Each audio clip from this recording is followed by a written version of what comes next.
It's absolutely important to talk about suicide when we talk about gun violence.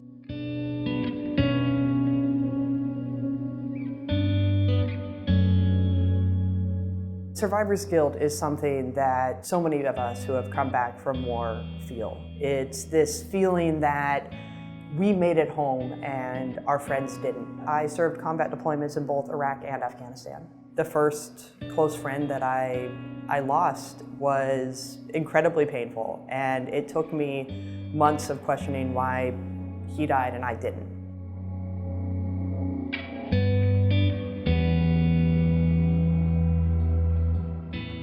There was a time coming home where I felt the best way to deal with it was just not being here anymore. I was incredibly fortunate that I had people who were able to recognize the signs in me and encourage me to get help, because without that intervention, without somebody stepping up and being bold and saying, do you have a means that you would consider to kill yourself, was incredibly important to saving my life. Civilian survivors of gun violence can absolutely experience survivor's guilt. Myself and so many of my fellow veterans experience it because we volunteered to go to war. However, when I look at this country and I look at civilians across this country who are experiencing survivor's guilt for something like going to school or going to church or their synagogue or a concert, whatever it is, that is absolutely unacceptable. Gun violence doesn't stop when the bullets stop flying. There are ripple effects from tragedies.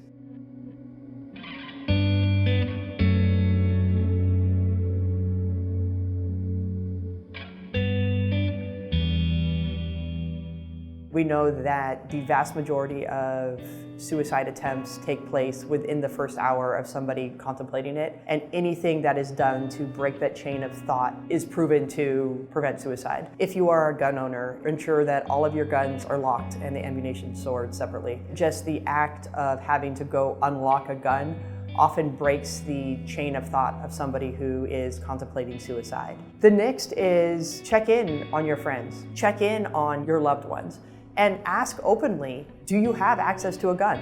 If you have friends that are going through hard times, ask the hard questions. They're tough and they feel uncomfortable, but they can save lives.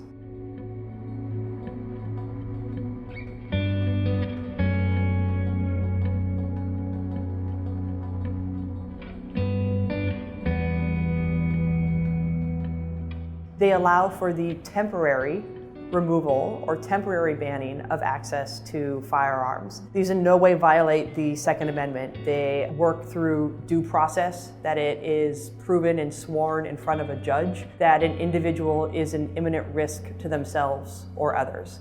You can always get your gun back, but you can never get a life back.